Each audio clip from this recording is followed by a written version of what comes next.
Apa jenis-jenis ibadah yang dengan mudah bisa menghadirkan ketenangan dan menghilangkan kegalauan? Saya berikan karena waktunya terbatas hari ini, 2 saja. Ada nggak doa spesifik yang bisa dibaca mengentaskan galau dalam sujud? Ada. Bahkan bisa dibaca di luar sujud. Kalau doa tadi ingin dijadikan zikir, ya bacakan itu dalam kesempatan pagi dan petang. Pagi setelah sholat subuh, petang setelah sholat asar. Jelas? Baca, insya Allah terjaga. Tapi harus punya keyakinan. Ada nggak ustadz yang pendek-pendek dikit? Kalau sedang gelisah umum, gelisah, nggak enak, nggak tenang. Menemukan tetangga masa gitu, kan? Teman-teman nggak enak dan sebagainya. Ada 2 surat langsung. Upayakan ibu baca dalam sholat. Misalnya subuh, rakaat pertama ad-duha, kedua al-in. Itu satu paket ya bu. 2 surat itu berpasangan, turunnya bersamaan. Ya. Kan tahu ada istighfar galau kan? Pernah nggak keluarkan ayatnya istighfar galau? Hah? Galau dalam kegelapan, gelap, melihat masalah. Ada istighfarnya. Di mana ditemukannya? Surah 21. Terakhir saya ajarkan doa, ini singkat padat, tapi nanti insya Allah akan membuat kita itu lebih cepat. Mau sholat, cepat mau belajar Al-Quran. Gue boleh ikuti lagi seperti yang pertama tadi. Bismillahirrahmanirrahim. Walanabluwannakum, dan aku pastikan dengan keagunganku akan menguji kalian yang hidup. Nah, jadi ujian itu hanya diberikan pada yang hidup. Yang meninggal sudah nggak diuji lagi, tapi membawa pertanggungjawaban dari hasil ujian. Awas, jangan salah kesimpulan. Oh, kalau sudah meninggal ujian akan hilang, nggak ada lagi. Jadi memutuskan mengakhiri hidup misalnya. Mohon maaf, dengan keputusan itu justru itu jadi berat setelah meninggal karena dipertanggungjawabkan di hadapan Allah. Jangan salah kesimpulan. Ya? Ambil rumusnya. Walanabluwannakum, dan dengan keagunganku aku akan uji kalian yang hidup. Hidup berbanding lurus dengan ujian. Setiap orang yang hidup pasti diuji. Lompat dulu. Quran surah 2 ayat 286. La yukallifullahu nafsan illa. Allah tidak mungkin menguji seorang hamba di luar batas kemampuan.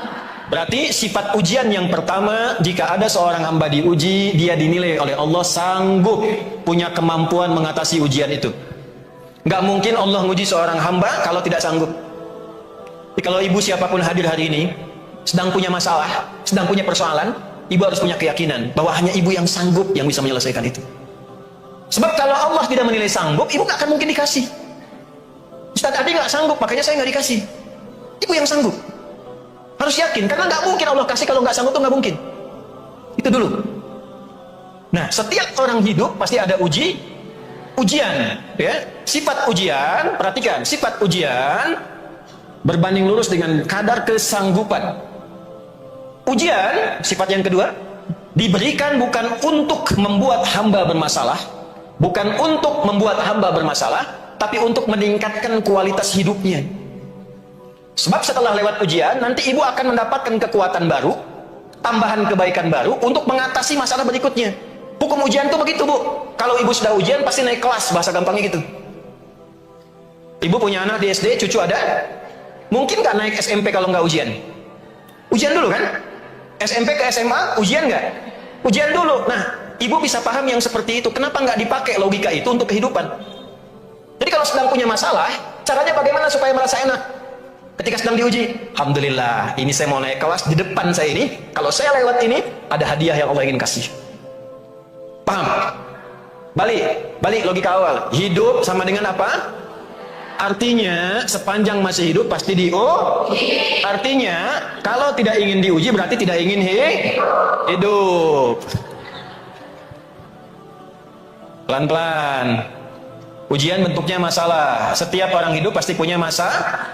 Nah, ibu pun yang begini tenang, senang, manis-manis, senyum, belum tentu nggak punya masalah. Nah, tapi ya wajar karena kita sedang hidup pasti punya masalah. Kalau sudah wafat baru masalah selesai. Nah, pertanyaannya siapa yang tidak ingin punya masalah? Angkat tangan. Sudah, kalau gitu jangan mengeluh. Jelas? Nah, di antara ujian itu, di antara masalah itu ada sifat-sifat dasar Yang pertama apa? Minal khauf. Nomor 1 urutannya, gelisah. Walanabluwannakum bisyai', dan sungguh dengan keagunganku kalian yang masih hidup akan diuji dengan beragam macam persoalan kehidupan untuk meningkatkan kualitas hidupmu, untuk menjawab doa-doamu. Jadi ketika ibu berdoa dijawab oleh Allah, tanda doa dijawab itu ujian dulu. Ya, ibu minta mobil, diuji dulu. Kira-kira kalau dapat mobil sanggup enggak mengemban amanah itu sampai dihisab? Tuh. Itu poinnya. Lalu diberikan ujian. Makanya kalau ibu sedang diuji, ibu harus bersyukur. Karena itu tanda awal Allah ingin menjawab doa ibu. Itu cara melihatnya begitu. Kalau tidak belajar fikih ujian, nggak enak rasanya. Kenapa harus saya, ya Allah? Kenapa engkau tidak berikan pada Ustaz Adi aja? Tidak begitu juga. Jelas, minal khauf. Yang pertama apa? Khauf. Jadi ini ujian pertama. Ini fitrah. Jadi nggak bisa kita katakan galau, hilanglah dalam jiwaku. Ya hilang juga rohnya. Jadi melekat pada jiwa. Kegelisahan, ketakutan, kekhawatiran bagian dalam hidup. Wal ju', rasa lapar. Nunggu, pengen duduk sap-sap paling depan dari awal belum sarapan. Wa naqsi minal amwal, kemarin sukses, jualannya banyak, sekarang berkurang, omsetnya turun. Kan? Wal anfus, sakit, ada kerabat yang meninggal dan sebagainya. Wa thamarat, apa di situ thamarat diartikan? Buah-buahan. Nah itu agak kurang lengkap. Kalau buah-buahan berarti hanya tukang buah yang diuji, ya, tukang cakwe tidak diuji, es campur nggak diuji. Samarat itu menggunakan kata kiasan, majas, ya, itu isti'arah di ilmu balaghah, diambil satu kiasan. Maksud samarat itu hasil kerja keras kita diambil orang. Ibu nanam pohon, dari tumbuh awal sudah berbuah, besok mau dipanen, malamnya diambil orang. Itu maksudnya. Ibu sudah kerja keras, sudah bikin macam-macam, bikin desain begini, tiba-tiba diambil orang yang bikin pakaiannya.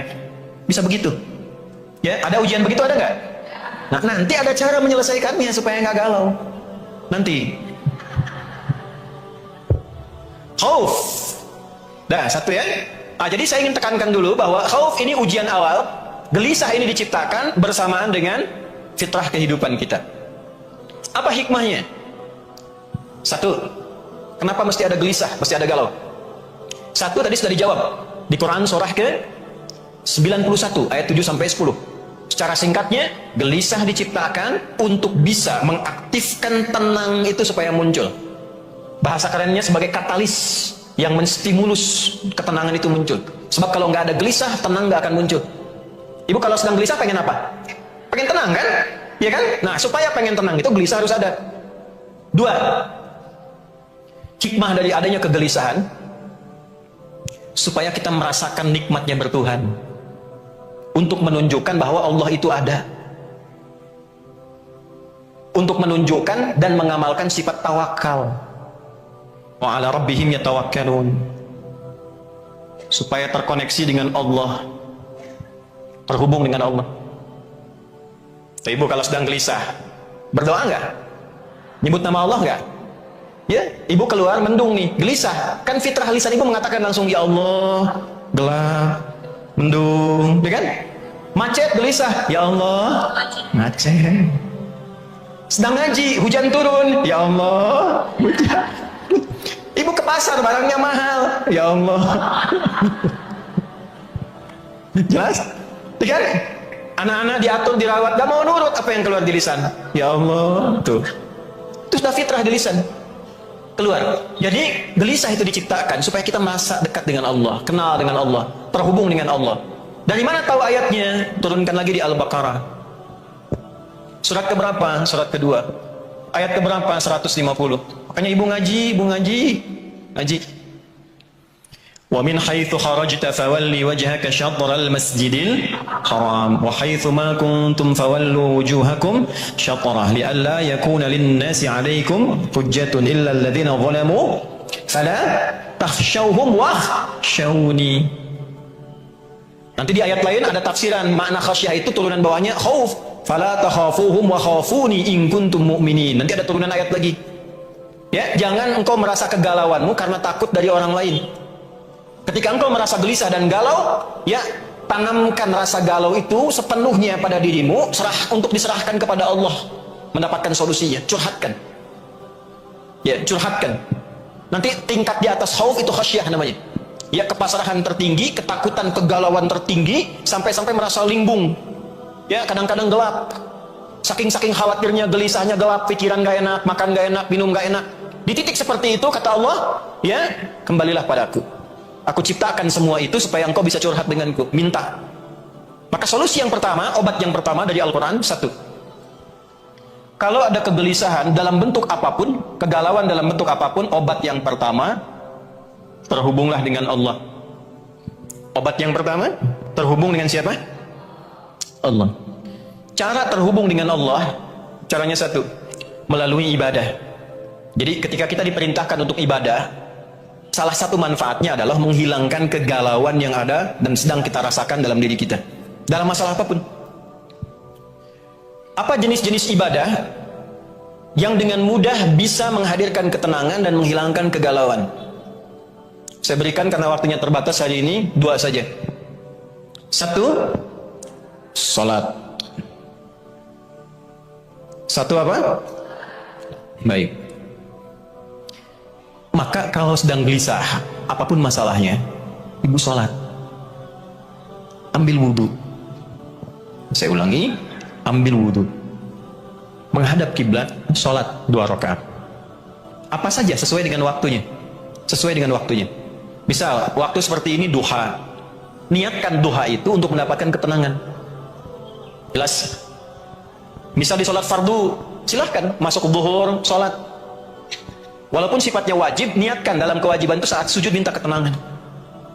Dalam sunnah qobliyahnya, sunnah ba'diyahnya, waktu sholat paling bagus untuk mencurhatkan isi hati kita supaya mendapatkan ketenangan, itu ada dalam tahajud, sholat malam. Ini dirinci lagi, saking rinci loh bu. Karena Allah yang menciptakan kita, Allah paling tahu tentang kita. Sholat malam, ini obat pertama. Ditemukan di mana? Al-Muzammil. Di ayat keberapa? Ayat ke-6. Inna nasyi'atal laili hiya ashaddu wata'aw wa aqwamu qila. Sungguh, jika engkau bisa bangun malam untuk menunaikan salat, salat malam itu asyaddu wat'a, sentuhan kepada hatinya lebih kuat. Jadi ibu kalau ingin mengeluarkan rasa di dalam hati yang tersentuh pada jiwa, mengeluarkan segala macam yang dirasakan, kekalutan, kebingungan, lalu dikeluarkan dalam doa kita, wa aqwamu qila, itu lebih kuat dampaknya kepada jiwa, paling cepat mengatasi kegelisahan. Makanya orang kalau bangun malam sering tahajud, sering sujud dengan benar, itu salah satu dampaknya lebih banyak menenangkan pada hatinya, cenderung menyikapi apapun dengan tenang. Ibu kalau pengen jadi pribadi yang lebih tenang, rajin tahajud. Satu. Nanti dalam sujud ibu curhatkan, sholat sunnah boleh ibu curhat, dengan bahasa hatinya keluarkan, biarkan air matanya mengalir, nggak apa-apa, nangis aja, nggak apa-apa, nangis saja sampai ibu udah nggak bisa nangis lagi. Terus kalau belum bisa nangis, kalau belum bisa lagi nangis, kalau belum bisa tangisi diri ibu yang belum bisa nangis. Terus minta. Di mana rumusnya? Nabi Yakub tadi, innama ashku bathi wa huzni ila Allah. Di Quran surat 12 Yusuf ayat 88. Ya, 88 89 ibu cek tuh. Sudah? Jadi bentangkan sajadah, minta, itu solusi pertama, obat yang pertama. Kalau masalahnya siang, nggak harus nunggu malam.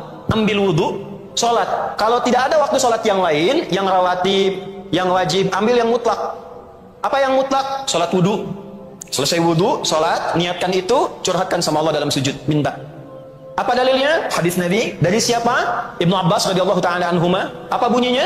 Innama aqrabal abdi min rabbihi wa huwa sajidun fa'akthirud du'a. Keadaan terdekat antara seorang hamba dengan Allah itu saat sujud. Maka perbanyaklah doa dan curhatanmu saat sujud itu. Ada nggak doa spesifik yang bisa dibaca mengentaskan galau dalam sujud? Ada. Bahkan bisa dibaca di luar sujud. Ditemukan di mana? Di Sunan Abu Daud. Nomor berapa? 1555. Siapa yang meriwayatkan hadis ini sampai ditemukan dari Nabi? Sahabat Nabi, namanya Abu Sa'id Al-Khudri. Apa bunyi doanya? Bu boleh catat ini. Kalau nanti sambil agak lambat, buka lagi rekamannya. Bu boleh cek satu-satu ya. Bu boleh ikuti. Allahumma inni a'udzubika minal hammi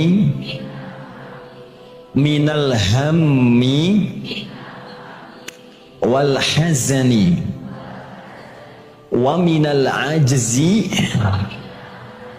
wa minal ajzi wal kasali wa minal jubni wal bukhli wa min ghalabatid daini wa min ghalabatid daini wa qahrir rijali. Itu ijazah doanya langsung dari Nabi. Kalimatnya itu indah sekali, disampaikan oleh Abu Sa'id Al-Khudri, diajarkan dari Nabi. Maukah engkau aku ajarkan satu doa yang kalau engkau bacakan itu hilang semua galau? Mungkinlah. Saya terjemahkan ya. Duhai Allah,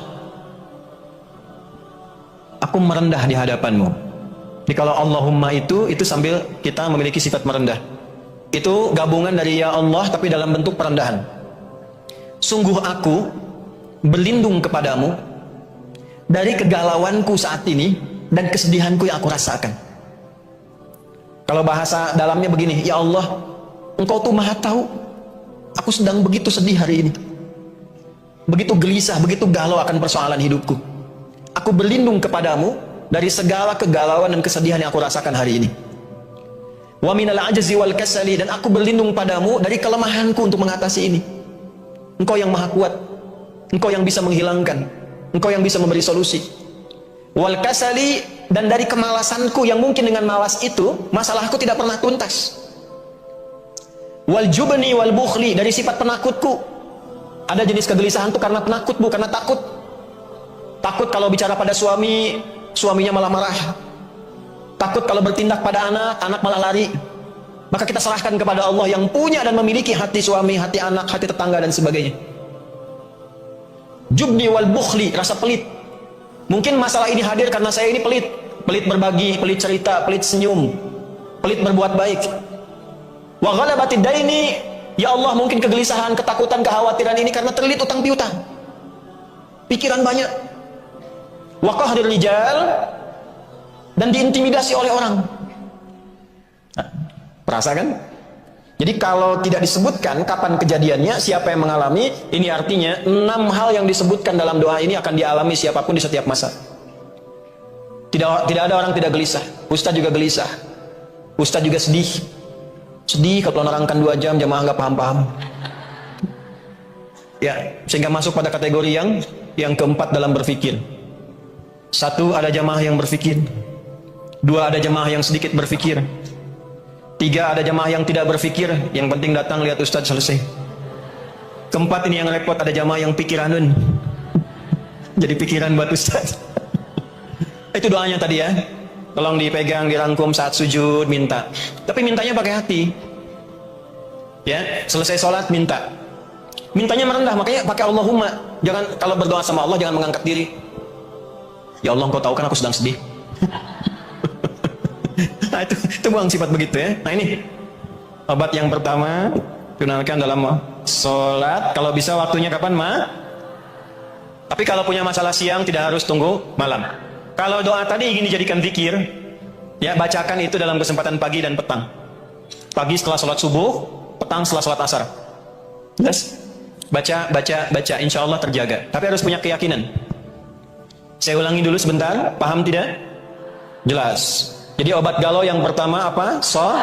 Nah, kalau sedang punya masalah curhatnya dalam nah, bukan di Instagram, bukan di Facebook. Jadi jangan pernah setelah kajian ini menulis lagi di Instagram. Aminkan ya. Gagal saya ngajar hari ini. Ya, jelas? Bikin status galau, salatlah. Jelas? Mungkin bukan karena hartamu yang kurang banyak, bukan karena kedudukanmu yang kurang tinggi, mungkin karena sholatmu yang kurang terhubung dengan Allah secara baik. Itu yang menjadikan kegalauanmu tidak pernah tuntas. Bikin di bawah, tenang itu sederhana. Sholat. Yo, bikin status tuh.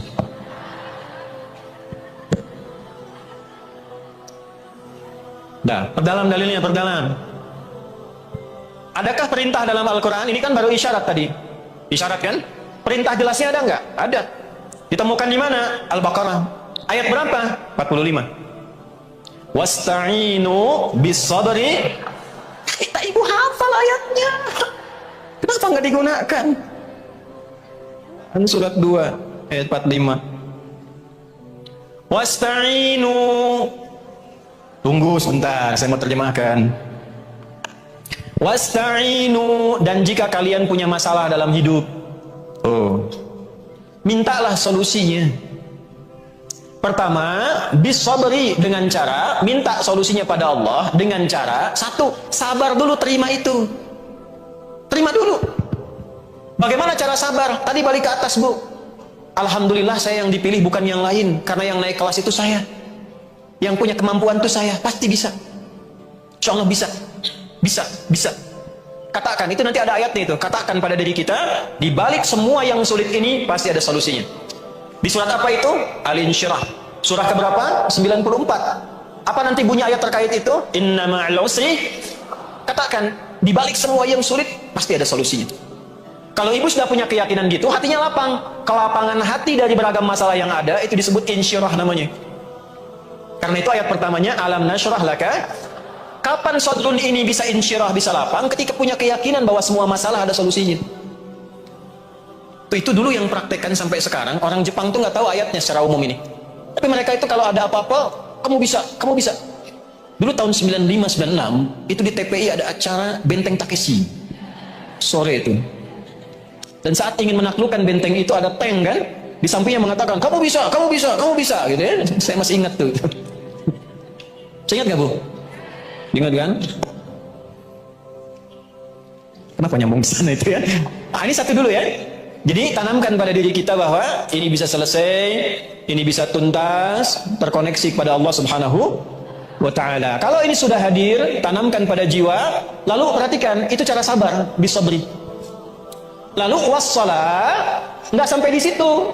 Tunaikan sholat, dalam sholat itu minta, koneksikan dirimu pada Allah, minta solusinya. Karena itu perintahnya wasta'i. Kalau kita ingin rubah kata perintah dalam bentuk permintaan, dirubah. Maka kalian itu jama atau tunggal? Kalian, jama kan? Kata Allah, kalau kalian punya masalah, berarti kan bukan 1-2 orang yang punya masalah kan? Banyak kan? Jama. Bagaimana mengganti nu di sini yang jama menjadi bentuk permintaan? Rubah menjadi na. Dari wasta'inu dirubah jadi apa? Nah, karena nu perintah, jadi permintaan dikedepankan nanya. Nah, lalu ista'innya digabungkan dengan na, berubah makna menjadi kami minta ya Allah. Jadi nasta'in. Mintanya sama siapa? Sama Allah saja atau boleh sama yang lain? Sama Allah saja. Ya, kalau sama Allah saja, satu titik itu saja, tidak ada yang lain, maka dalam bahasa Arab disebut iyyaka. Tadi kan kalau ada masalah, ada galau, obat pertamanya apa? Sholat. Masih ingat gak? Tadi sholat itu bagian dari apa? Ibadah kan? Ibadah. Berarti kalau kita ingin katakan, ya Allah, aku punya masalah, engkau perintahkan aku untuk ibadah, sekarang aku ibadah. Kepadamu saja. Aku ibadah sekarang, kau perintahkan ibadah, aku ibadah ya Allah. Kau perintahkan aku untuk minta, aku minta sekarang. Kepadamu aku ibadah. Bahasa Arabnya apa? Iyyaka na'budu. Sehingga kalimat fitrahnya muncul. Ya Allah, engkau perintahkan aku untuk ibadah, aku lakukan sekarang. Kau perintahkan aku minta saat punya masalah, aku kerjakan sekarang. Kalau dengan semua yang aku kerjakan belum kau kabulkan, dengan cara apa lagi aku minta kepadamu? Maka kita katakan, iyyaka na'budu wa iyyaka nasta'in. Apa jawabannya dalam hadis? Hadis qudsi. Hadis qudsi. Hadza baini wa baina abdi. Ini perjanjian antara aku dan hambaku. Wali abdi, kalau hambaku benar ibadahnya, salatnya sekarang benar ditunaikan, khusyuk benar salatnya, masalah apapun yang dia minta, apapun masalahnya, aku selesaikan sekarang. Allah tanya balik, mau minta apa? Ada masalah apa? Bingung kan saking banyaknya masalah? Bingung kan? Maka Allah ajarkan satu kalimat yang kalau dibaca hilang masalah. Apa kalimatnya? Ihdinas siratal. Ya Allah, tunjukkan jalan yang lurus. Itu ungkapan menunjuk solusi yang mudah, yang gampang, mungkin tidak berat. Ibu kalau jalan mau ke istiqomah, pilih yang berkelok-kelok, pilih yang lurus. Gampang nggak? Ya Allah, berikan aku hudan, petunjuk, tunjukkan jalan yang mudah, yang lurus. Anak masuk sekolah nggak harus nyogok, nggak harus belok-belok, mudah. Suami mau cari kerja, mudah. Istri di rumah tangga, mudah. Itu Itu maknanya, mencakup semua masalah. Nanti kalau ingin didetilkan, dalam ruku, dalam sujud baru detilkan yang tadi dibaca. Tapi kalau ingin cepat dijawab, sholatnya yang benar. Makanya nanti dalam sholat itu, ketika dilaksanakan, ayat 46-nya hidup. Kan ini 45 kan? Quran surat 2 ayat 45 kan? Ayat 46-nya praktekkan. Kenapa ini penting? Karena nanti dalam minta pun ada yang nggak serius. Asal baca, nggak sampai ke hati. Ibu ketika menyebutkan iyyaka na'budu wa iyyaka nasta'in, rasakan masalah apa yang sedang dimiliki. Ihdinas shiratal mustaqim, minta pasrahkan sama Allah, minta solusi.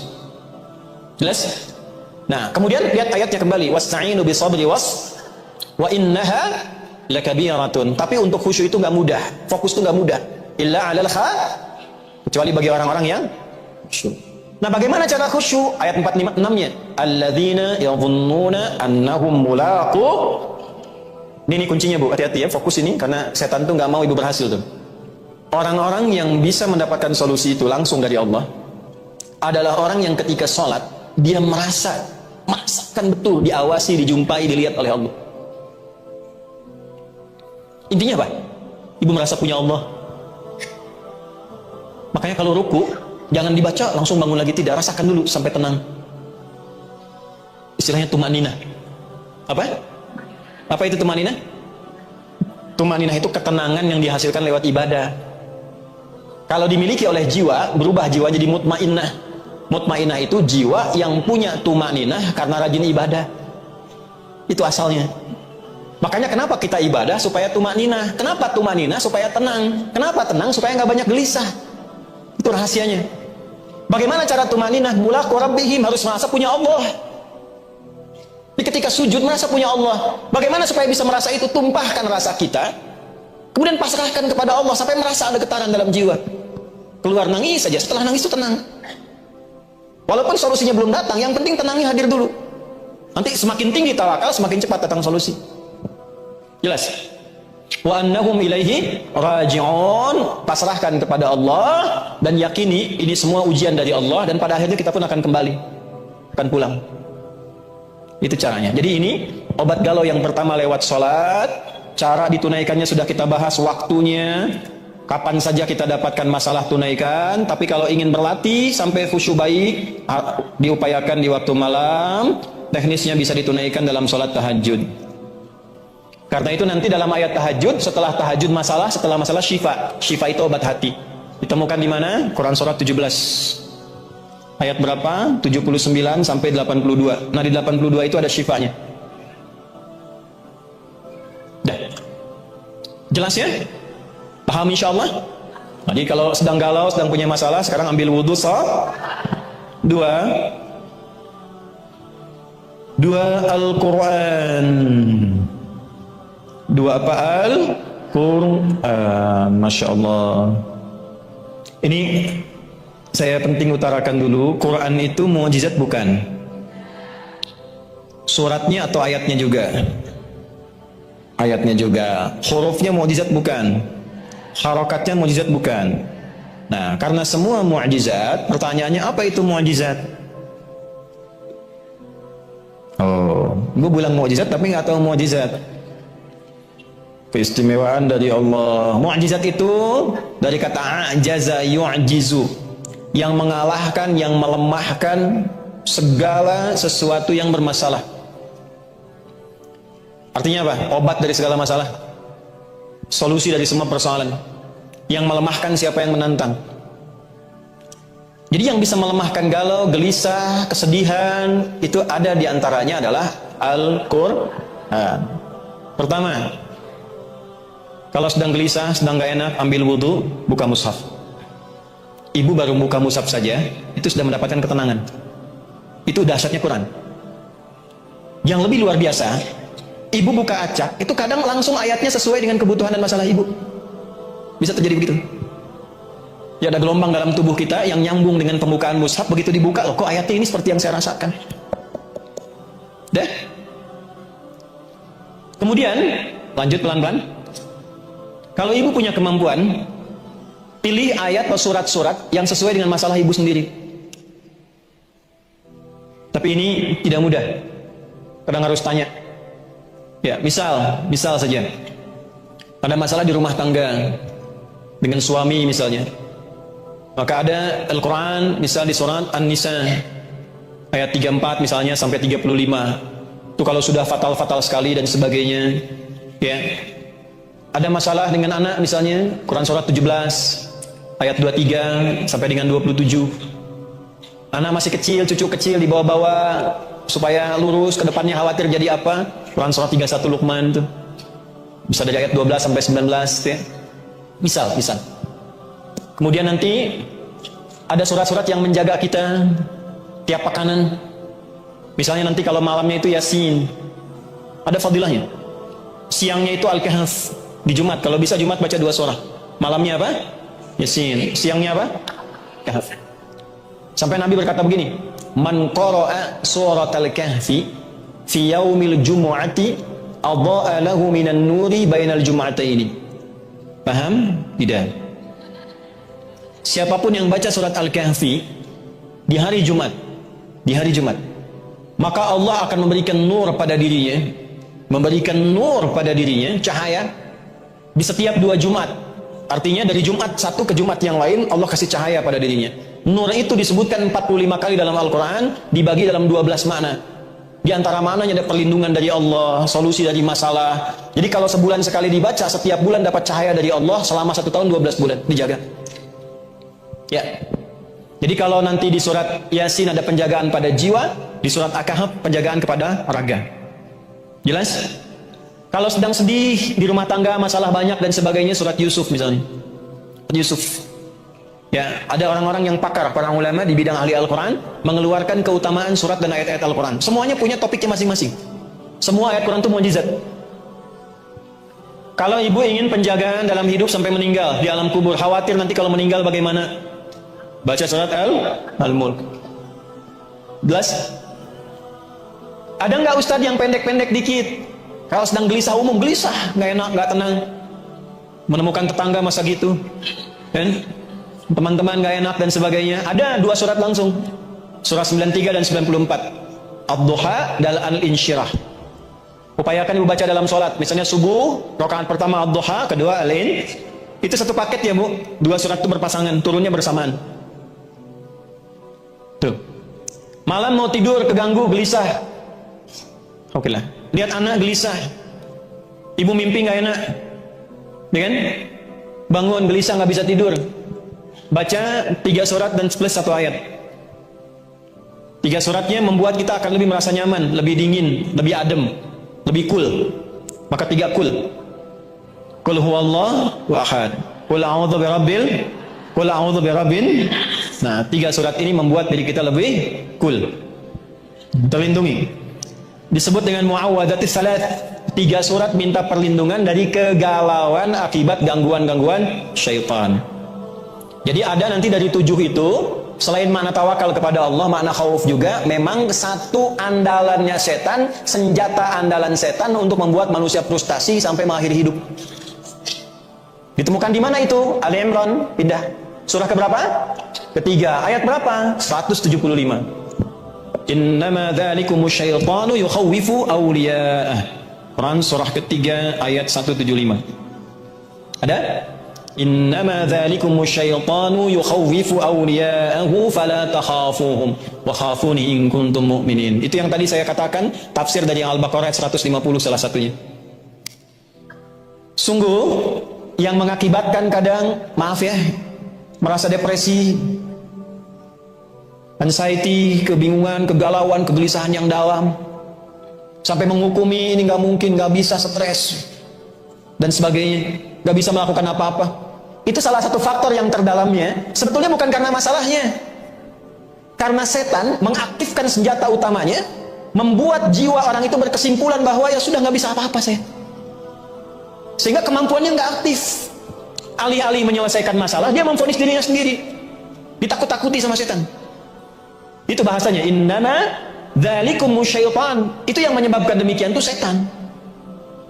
Yukhawwifu awliya'ahu, memberikan ketakutan, menanamkan kegelisahan, membuat depresi, tidak tenang, anxiety dalam dirinya, terus gak enak. Tapi itu hanya bisa terjadi kalau diikutin setannya. Jadi kalau dalam suara hati ada yang mengajak ibu supaya pesimis, depresi, memvonis diri, jangan diikuti, itu setan. Jangan lihat saya begitu, setan itu yang, bukan saya. Saya ulang ya. Siapa itu? Setan. Yang menyebabkan itu setan. Jadi kalau ibu sedang punya masalah, terus tiba-tiba dalam hati gitu, nah kamu memang begitu, kamu mah lemah, kamu dilarutkan dalam keadaan demikian. Yakinkan, itu setan sedang bekerja. Tapi itu hanya akan terjadi kalau diikuti. Yukhawwifu awliya'ahu, membuat, menanamkan, menghadirkan rasa takut, depresi kepada yang mau ikut dia. Lalu kata Allah begini, fala takhafuhum, jangan diikuti. Bu, jangan diikuti. Jangan takut dengan bisikan setan, jangan khawatir. Lawan itu, lawan. Gak benar nih, kamu pasti bisa. Gak benar. Paksa sholat, paksa baca Quran. Lawan. Kalau nggak dilawan, nanti ke bawah terus. Rasa takut itu kalau nggak dilawan, nanti akan takut terus, Bu. Gelisah kalau nggak dilawan, itu akan gelisah terus. Orang takut dengan ketinggian, harus diajak naik tinggi, supaya merasa nggak ada apa-apa. Kalau nggak pernah begitu, takut terus. Nah, sama orang yang sedang depresi, sedang takut, sedang macam-macam, itu harus dilawan dalam dirinya. Nah, bagaimana cara melawannya? Wa khafuni in kuntum mu'minin. Pasrahkan semua kekhawatiran, kegelisahan itu kepadaku, kata Allah. Kalau kamu memang beriman padaku, ditanya imannya. Tuh yang khawatir, yang galau, gelisah, memvonis diri, ditanya balik sama Allah, kamu beriman gak? Imannya dipertaruhkan. Hanya orang beriman yang mau mengaktifkan imannya. Aktifkan imannya, Bu. Sehingga ketika iman itu hadir, aman diri kita.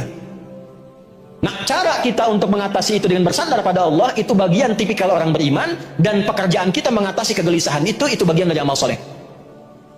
Jadi jangan salah, amal soleh itu bukan hanya sholatnya. Ketika kegelisahan, kegalauan itu dilawan karena Allah, dituliskan jadi pahala, Bu. Dari mana dapat taunya? Quran surah 16 ayat berapa? 97. Quran surah 16 An-Nahl ayat 97. Man amila salihah, siapapun yang mengerjakan satu amal saleh, min dzakarin aw untha, baik laki-laki ataupun perempuan, wa huwa mu'minun, dan dia kerjakan dengan keimanannya, falanuhyiyannahu hayatan thayyibah, kami akan robah keadaan hidupnya menjadi lebih baik daripada hari itu. Janji Allah, kami robah hidupnya menjadi lebih baik. Jadi kalau ibu ingin mengatasi kegalauan, pakai iman. Jangan andalkan dengan kemampuan, pengalaman. Bagus, ilmu ada, silahkan. Konsultasi pada psikolog boleh, silahkan, nggak apa-apa, lakukan. Ibu tanya pada orang, silahkan. Tapi dalam diri kita sudah ada anti galaunya. Kalau keluar antibody, kalau galau anti, ada antinya. Bagaimana mengaktifkannya? Pakai imannya. Wa huwa mu'minun, minta sama Allah amal soleh. Apa amal soleh terkait dengan itu? Yakinkan pada Allah, lawan godaan setannya. Jangan diikutin, jangan dibawa ke depresi, dibawa ke pikiran dalam. Untuk apa? Apa ibu dengan seperti itu selesai masalah? Tidak. Ibu mau vonis diri, nggak bisa tidur, nggak bisa apa-apa. Divonis diri nggak bisa, nggak akan selesai masalah. Lebih baik lawan perasaannya. Nanti setelah itu tenang, hadapi dengan berikhtiar. Lawan dulu, itulah amal soleh. Saat ibu bisa melakukan itu, dituliskan pahala. Apa yang terjadi? Falanuhyiyannahum hayatan thayyibah. Aku akan robah hidup orang itu, kata Allah, menjadi lebih baik daripada keadaannya sekarang. Tuh. Walanajziyannahum ajrahum bi ahsani ma kanu ya'malun. Di akhirat itu dinilai sebagai pahala dan dikasih anugerah surga terindah saat pulang kepada Allah. Tahu nggak tempatnya di Al-Quran disebut apa? Tempat surganya adalah tempat yang sangat luas, seluas langit dan bumi. Ibu punya, ada orang misalnya paling kaya di sini punya kapling 10 hektar, tapi masih 10 hektar, masih di Bandung. Ada orang yang hatinya lebih luas dari keadaan dirinya. Dia lawan kegelisahannya, dia luaskan hatinya. Karena dia meluaskan hatinya untuk mengatasi masalahnya, Allah balas di akhirat dengan memberikan surga seluas langit dan bumi. Silahkan ibu, mau maraton, mau koprol, mau lari, selangit dan bumi itu bahkan selesai. Ditemukan di mana suratnya? Surat ketiga, di ayat berapa? 133. Di mana masalah yang diatasi? Ayat 134-nya. Apa bunyinya? Wasari'u ila maghfiratin mir rabbikum wa jannatin 'arduha as-samawati wal ardu u'iddat lil muttaqin. Ayo bergegaslah, cepat evaluasi diri. Koreksi diri. Sedang galau, koreksi, kenapa harus begitu? Minta ampunan sama Allah, zikir, istighfar, pakai istighfarnya. Ya, kan tahu ada istighfar galau kan? Pernah nggak keluarkan ayatnya istighfar galau? Galau dalam kegelapan, gelap, melihat masalah. Ada istighfarnya. Di mana ditemukannya? Surah 21. Ayat berapa? 87 sampai 88 surat Al-Anbiya. Wa dhannuni idh dhahaba mughadiba. Wa dhanna an lan naqdira alayhi fanada fi dhulumati, ini istighfarnya. Alla ilaha illa anta subhanaka inni kuntu minadh. Tuh, itu udah tahu. Tuh, karena selama ini banyak menghafal, jarang dipraktekan. Sampai situ ayatnya nggak dituntaskan. Coba lihat ayat seterusnya apa? Coba lihat ayat seterusnya apa? Fastajabna lahu. Langsung kami jawab. Kalau zikirnya benar, istighfarnya benar, dijawab. Kemudian, wa kashafna ma bihi min gham. Wa kadzalika nunjil mu'minin. Perhatikan, lalu kami bukakan gham. Apa itu gham? Gham itu asalnya awan gelap yang menutupi seakan-akan gelap karena masalahnya itu sulit. Kenapa dibuat gham? Padahal Nabi Yunus ini terperangkap dalam ikan besar kan? Ya kan? Di dalam ikan kan? Tapi jawabannya kami bebaskan dari kegelapan yang menyelimuti. Artinya apa? Ada orang nanti di masa depan, alhamdulillah. Ada orang di masa depan tidak harus masuk ke dalam perut ikan, tapi punya masalah yang membuat dirinya gelap, seakan-akan mau jalan susah, mikiran susah, saking gelapnya sulit melangkah. Pakai zikir itu, rasakan suasananya, maka Allah katakan, wa kadzalika nunjil mu'minin. Jangankan Yunus, kalau ada manusia di depan memiliki persoalan yang sama, walaupun tidak masuk ke dalam perut ikan, punya masalah yang membuat dia gelap, kami selamatkan orang beriman ini seperti kami selamatkan Yunus. Tapi mu'minin harus pakai iman. Jelas? Ngaji begitu. Ayatnya keluarkan, suratnya, baca itu, zikirnya. Itu algoritmanya namanya. Nah, nanti Quran tadi simpan di tempat-tempat yang baik. Simpan. Mau tidur, kalau tidur bisa lihat mushaf, di tembok disimpan, dikasih raknya dikit, simpan di tempat-tempat yang baik. Apa fungsinya? Kalau ibu minimal sedang gelisah, tiap hari lihat Quran, itu ke hati itu ada ketenangan. Yang kedua, ini dahsyat ini. Biasakan murattal hidup di rumah. Beda. Ruangan yang diisi Quran dengan yang nggak ada Qurannya itu beda. Lain. Bu, kalau nggak percaya, dicoba ya. Saya cerita karena coba di rumah. Area dapur dikasih murattal, area tempat anak-anak belajar kasih murattal, ruang tamu kasih murattal, di kamar kasih murattal. Satu kali padam karena habis baterainya, itu berubah keadaannya nggak enak. Nggak enak. Nah, coba ibu mulai ya, praktekan gitu seperti itu, bacakan, ngaji yang enak itu akan lain. Dan yang terakhir, kalau ingin lebih enak lagi, satu lagi tadi, upayakan jadi ahli Al-Quran atau siapkan satu dari anggota keluarga jadi ahli Al-Quran. Itu tidak harus hafal 30 juz, yang penting konsisten bersama Al-Quran. Jadi upayakan baca walaupun sehari satu surat, nggak bisa misalnya satu ayat. Kalau nggak bisa satu ayat keterlaluan. Alif Lam Mim satu ayat, masa nggak bisa? Toha satu ayat, masa nggak bisa? Nama apa Toha, baca Toha nggak bisa. Jelas? Namanya An-Nisa tapi surat An-Nisa nggak pernah dibaca. Halo? Dipaksain ya. Nah, itu aja, jangan banyak-banyak. Jadi obat galau hari ini ambil 2 saja. Satu sholat, yang kedua Al-Qur'an. Tapi kita belajar cara bacanya bagaimana, kapan dilakukan, zikirnya apa, ada pagi dan petangnya, ada malamnya, ada setiap waktu. Pokoknya punya masalah, punya hajat, sholat. Makanya setiap sholat disebut hajat. Setiap sholat disebut apa? Hajat. Jadi kalau ibu mau hajatan, sholat. Ya, mulai diupayakan. Kemudian diusahakan paksa diri untuk membaca Al-Quran tiap hari. Kalau sedang tidak suci, minimal mendengarkan aja, bahwa belajar hukum-hukumnya. Baik ya? Diupayakan dimaksimalkan mungkin. Insya Allah kalau sudah seperti itu akan lebih baik keadaannya. Terakhir saya ajarkan doa, ini singkat padat, tapi nanti insya Allah akan membuat kita itu lebih cepat. Mau sholat, cepat mau belajar Al-Quran. Boleh ikuti lagi seperti yang pertama tadi. Bismillahirrahmanirrahim. Allahumma paksain. Ayo rekam terus. Gampang kan? Allahumma paksa dari sekarang ya, paksa sholat, paksa baca Quran, paksa melawan kegalauan dalam diri, jangan dikalahkan oleh godaan-godaan Allahumma paksain. Jelas Bu? Nah, tapi kalau ibu ditanya sama suami di rumah, belajar naon tadi sareng Ustad, Allahumma paksa. Nah, cukup ya. Assalamualaikum warahmatullahi wabarakatuh. Salam. Ustadz saya sedang bingung. Tadi sudah solusinya. Nah, ini masalah fikih. Masalah fikih, Ustadz saya sedang bingung. Ruko saya akan disewa oleh perusahaan yang mempraktikkan riba. Dalam ini yang non syariah. Apakah boleh menyewakan tempat kerja kepada perusahaan tersebut? Karena niat saya hanya menyewakan, bukan untuk mendukung ribanya. Itu berbeda antara memfasilitasi dengan bertransaksi. Kalau secara fikih gini, ada prioritas dulu. Kalau ada tempat lain atau pihak lain yang menawarkan itu tanpa skema yang demikian, itu lebih baik. Tapi kalau dalam keadaan memang juga terdesak, diperlukan, maka yang penting itu akad jual beli dan akad sewa menyewa ibu dengan pihak itu. Jadi kalau akadnya itu benar dan tidak terkait dengan pekerjaannya apa, maka yang dihukumi akadnya, bukan perbuatan orang yang menyewanya. Jelas? Paham ya? Kecuali dalam konteks-konteks yang langsung membahayakan secara nyawa. Misal, ibu jualan golok, ada yang beli golok, ibu tahu tujuannya untuk berbuat kriminal misalnya. Nah, maka di situ ada saddud dzariyah untuk menghambat. Semoga kegalauannya sirna dan semoga Allah memberikan solusi yang terbaik. Allahumma taqabbal minna innaka antas samiul alim wa tub alaina innaka antat tawwabur rahim. Rabbana la tada' lana fi maqamina hadza dhanban illa ghafarta.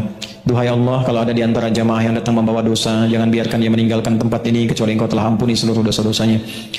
Wala hamman illa farajtah. Ya Allah, jika ada satu di antara jamaah yang datang membawa kegelisahan, kegalauan dalam hatinya, jangan biarkan ia pulang meninggalkan majlis ini kecuali Engkau telah tenangkan keadaan hatinya.